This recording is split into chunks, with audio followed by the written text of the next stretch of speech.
Hi, I'm Phil, and today I'm going to talk about measuring particulate matter, and this includes PM2.5 particles, and I'll be doing this with the Microbit. I'll be using this mind map to explore what it is, the hardware involved. We'll walk through the software, and we'll look at my latest project and a bit of a critique on how I've discovered how this performs, and I'll finalize with some references. So what is PM2.5 and why is it harmful? So tiny particles in the order of 2.5 microns, about 1/30th of the size of a human hair, can cause quite a bit of damage to our health, not only in the short term where we can suffer irritation in our eyes, nose, throat, but also in the long term. Recent problems have been discovered, particularly on bringing on early dementia. So I'm going to use this as an instrument to explore more about PM2.5 particles. And I'm interested in looking at the differences in places where the air quality should be a bit better, like a park, and compare that with a busy road. And perhaps that might influence whether people actually cycle along a busy road or cycle on a parkway, a park, if there's a cycleway on it. And it's part of a citizen science project where I'll be collecting the data on PM2.5 measurements, analysing and comparing the results, then publishing them. And it'd be interesting also to compare the results after fireworks to see if the air quality deteriorates drastically, or near traffic, when the traffic is heavy, near traffic lights, or even in tunnels. And we'll be particularly looking at a unit that was designed for the Microbit, and it's called a PM2.5 electronic brick. And it's based on the Wensen laser dust sensor. And I got it for $29.9. And the unit that I selected comes from ELECFREAKS, and this is the configuration with their octopus board or breakout board that goes onto the Microbit. So I want to be able to not put it in this configuration, but put it in a configuration with the Grove BitMaker board. And for the software, I'm going to use the ELECFREAKS Octopus extensions for MakeCode. And these are quite easy to select and use in your own code. But when you add the extensions, you have to look for the IoT environmental kit. So I've done quite a few projects, and I'll only be talking about the last one, where I'll review the objectives, the hardware, walk through the hardware and the software that I'm using, look at the results, talk about some issues, and I'll give you some references. So this is my desktop arrangement, where you can see the various Grove modules sitting on a green Lego board. And the whole idea was to measure PM2.5 and PM10 measurements. But in addition to that, I'm interested in the air quality, looking at carbon monoxide, alcohol, and other gases. But also I want to measure the air temperature, humidity, and pressure, and display these on a Kintronic 2-line LCD. And I'll also be using the Microbit LED array. And if the results are high, I want to provide a visual alarm using the NeoPixels on the bitmaker board. And all the results are going to go into a data logger, and I'll be using the Microbit version 2 flash memory for that. And the results will have a timestamp, and they'll also have a unique number for the station that I'm collecting it from. So for the hardware, I'm using version 2 of Microbit, the Kintronic for the display, and Seed Studio provides the Grove modules. And ELECFREAKS provide 2 components.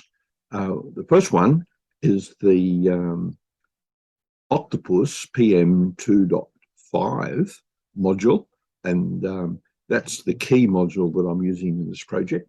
And the other one helps me convert their Octopus cable interface to the Grove interface.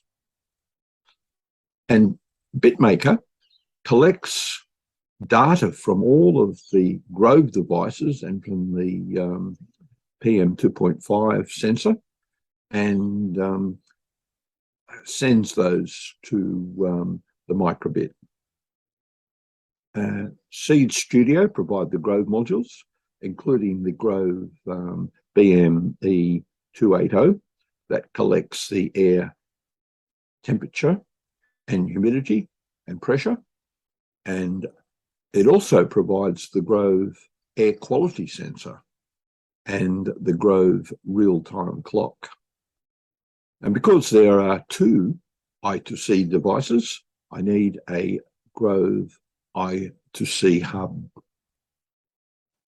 So how does all this fit together? Well, we start off with a PC connected to Microbit, and we'll need actually other sources of power. So the next thing that we're adding is the Kintronic 2-line LCD screen. And on the bottom, we add our bitmaker board that connects the various Grove modules.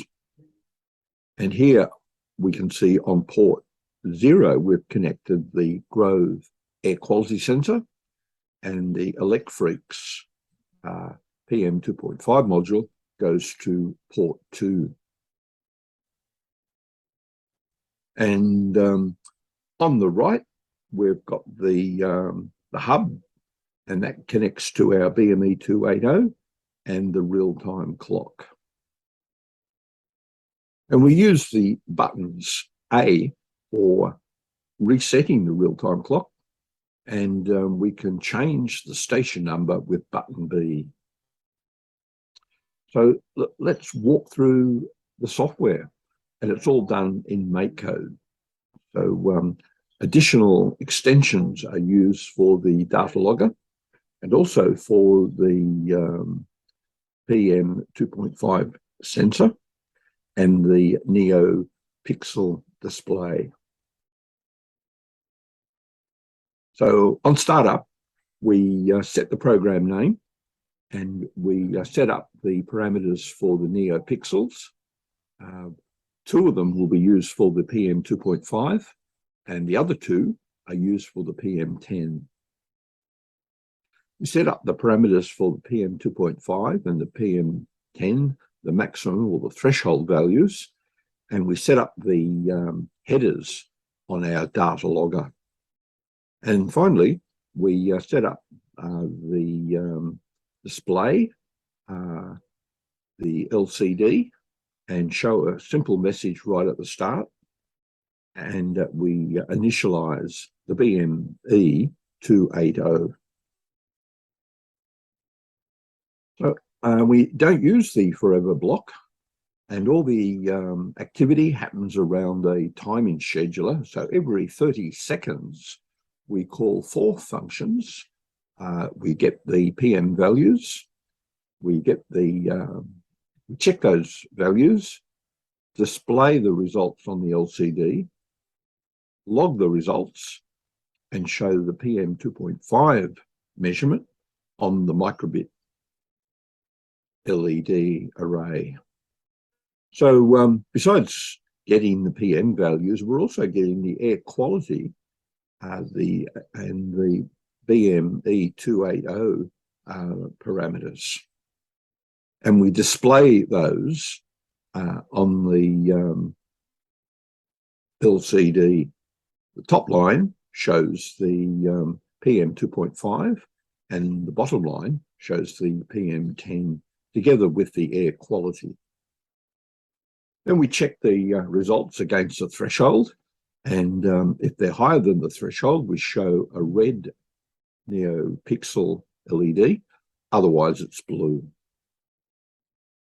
Then we log the values, starting up with a timestamp, then the measurements for PM2.5, PM10, air quality, and the BME280 parameters, and finally the station number. And we can use the Microbit buttons to set the real-time clock, and button B is used to set up the station number. And here are the results. So it goes into the serial port, and here I've got PuTTY with 2 timestamps and the parameters for the sensors on the project. And in a bit more detail, the data logger shows the results from flash memory, where you can see from the header, we've got the 2 timestamps on the left. Moving across, we've got the PM values, air quality, and the air parameters, and finally the station number. And all of this can go into Excel, where we can see the results in a table format, and I've graphed them on the bottom. So I'm quite happy with the results. Certainly we can use this project not only on the desktop, but I'm going to repackage it with a battery and use it outside. And I can also compare it with air quality measurements, which are published on the internet locally. And this particular website not only shows the PM2.5, but all of the other parameters which contribute towards the air quality index. So just measuring PM2.5 on its own is not really enough to give you an air quality index measurement. And I'm comparing this with local measurement, which is published on the internet, and my measurements are much lower than reported here. I'm getting a measurement of 1, whereas this website, which is about 2 kilometers away, gets a measurement of 21. But it's still reasonably good quality air. And the website also publishes the results from worldwide air quality stations, and it's all color-coded. So you can see with Australia, most of the values are green, and anything under 35 is a good air quality result. But you can see some places in the world have got fairly high values, and I can see one which is in America, which is 185, and in Europe we've got 177, and also 177 in China, which might be near Beijing. So I can use this to compare my measurements with the measurements not only locally, but on a worldwide scale. And this is how the results are used. So you can see that a number of components from carbon monoxide, carbon or nitrogen dioxide, and so on, all contribute to the index, the air quality index. And if you got a result, say, over a day, and the maximum value happened to be, say, 25 micrograms per cubic meter, then the contribution to the air quality index would be 25, assuming that the other measurements are lower than that. And if you look on the left, we've got the mapping of the color code. So if it was 25, it would still be a very good result. Okay, so happy with this project and ready to take it out. And here are some of my references. So look up Wikipedia, where you can look at particulates and their effect on health. And the local news from the Sydney Morning Herald had an article last month on how dementia experts warn about the contribution of air pollution on bringing about an early onset of dementia. And here are some of my other references. So that's all there is for today, and I'll catch up with you next time. This is the ELECFREAKS PM2.5 sensor. And you can see over here that it's got a fan that sucks air in, and there's an exit. So when it gets the air into a cavity, it uses a laser to look at the scattering of the light from any particles that are in the air sample, and it then calculates, using its own computer on board, the PM2.5 and also the PM10 values. And what I'm going to do is I'm going to connect this with a cable which converts the octopus to a Grove connection, and then I put that onto a bit maker board. And I've got two configurations already set up, so I'm making a comparison to see how they track each other. So on this one, you can see on the Microbit LED array the measurements for the PM2.5, and I'm only measuring 2. But you can see the measurements also on the Kintronic display. So we've got both PM2.5 and PM10 on the left. On the right, the top, we've got the time from our real-time clock and the air quality measurement. So what we have here is a bitmaker board with connections to Grove devices. So over here we've got the air quality, and that's going into port 0. We've got the ELECFREAKS PM2.5 sensor, and that goes into port 2. And the real-time clock and the BME 280 here go in via a I2C hub into the I2C port on the left-hand side. And you can see that they're tracking each other reasonably well at the moment. So they're both giving the same result and giving similar results for PM2.5, and the air quality is within 1 unit of each other. And that's it for the measurements of particulate matter and air quality.